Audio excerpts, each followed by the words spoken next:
বাইকের ডিগি ভেঙে ৯০,০০০ টাকা ছিনতাই, গ্রেপ্তার এক, পলাতক ৩। তদন্তে পাণ্ডবেশ্বর থানার পুলিশ। ধৃত দুষ্কৃতীর নাম বিকাশ কুমার যাদব, বিহারের কাটিহারের বাসিন্দা। পুলিশ সূত্রে খবর, জানুয়ারি মাসে ২৮ তারিখ পাণ্ডবেশ্বর বাজারে বাইকের ডিকির ভেতর টাকা রেখে বাজারে ভেতরে গিয়েছিলেন এক ব্যক্তি। ফিরে এসে দেখেন ডিকির ভেতর থাকা ৯০,০০০ টাকা নিয়ে চম্পট দেয় দুষ্কৃতীরা। সেই দিনে পাণ্ডবেশ্বর থানায় লিখিত অভিযোগ দায়ের করেন। তদন্তে নামে পাণ্ডবেশ্বর থানার পুলিশ। সিসিটিভি ফুটেজ খতিয়ে দেখে দুষ্কৃতীদের সন্ধানে তল্লাশি শুরু করে পুলিশ। শনিবার রাতে আসানসোল থেকে বিকাশ কুমার যাদব নামের এক দুষ্কৃতীকে গ্রেপ্তার করে। রবিবার ধৃতকে পুলিশি হেফাজত চেয়ে দুর্গাপুর মহকুমা আদালতে পেশ করা হলে বিচারক ৪ দিনের পুলিশি হেফাজতের নির্দেশ দেন। আসানসোল দুর্গাপুর পুলিশ কমিশনারেটের এসিপি অন্ডাল পিন্টু সাহা ফোন মারফত জানান, পুলিশের কাছে অভিযোগ জমা পড়ে। সেই অভিযোগের ভিত্তিতেই সিসিটিভি ফুটেজ দেখে তদন্ত শুরু হয়। ৪ দুষ্কৃতী মিলেই এই কাণ্ড ঘটিয়েছে। আসানসোল থেকেও গ্রেপ্তার করা হয়েছে একজনকে। ধৃতকে পুলিশি হেফাজত নিয়ে বাকিদের সন্ধানে তল্লাশি চালানো হবে।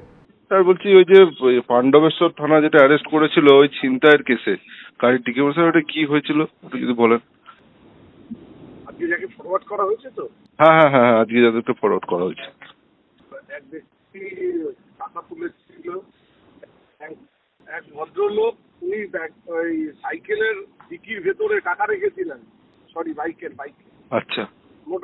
মোটরসাইকেলের ডিকির মধ্যে টাকা রেখেছিলেন। তার সেই টাকা ৯০,০০০ টাকা সেখান থেকে এরা দুজন ফলো করছিল। মোট ছিল ৪ জন আমরা যা পেয়েছি সিসিটিভিতে। আচ্ছা, এই জায়গাটা কোথায় ছিল? জায়গা এটা হচ্ছে পাণ্ডবেশ্বর মানে বাজার এলাকা। আচ্ছা আচ্ছা। তারপর এদেরকে সিসিটিভিতে ঘটনাটার পরে কমপ্লেন পুলিশের কাছে আসে। আচ্ছা। তারপরে পুলিশ সঙ্গে সঙ্গে দেখভাল করে এবং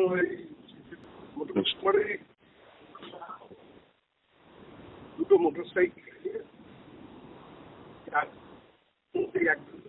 পাওয়া গেছে। এখনো ৩ জন বেপাত্তা আছে। টোটাল ৫ জন ছিল? ৪ জন টোটাল ছিল। ও, একজন অ্যারেস্ট হয়েছে। আচ্ছা, ঠিক আছে। এদের কোথা থেকে ধরা হয়েছে? এদের বাড়ি হচ্ছে বিহারে, সবার বাড়ি বিহারে। আচ্ছা আচ্ছা, মানে এখানে কোথাও থাকতো? হ্যাঁ হ্যাঁ। সনাতন গড়াই, 99 নিউজ বাংলা, দুর্গাপুর।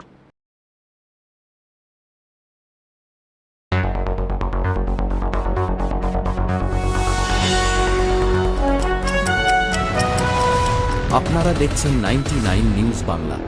বদলাবো আমরা।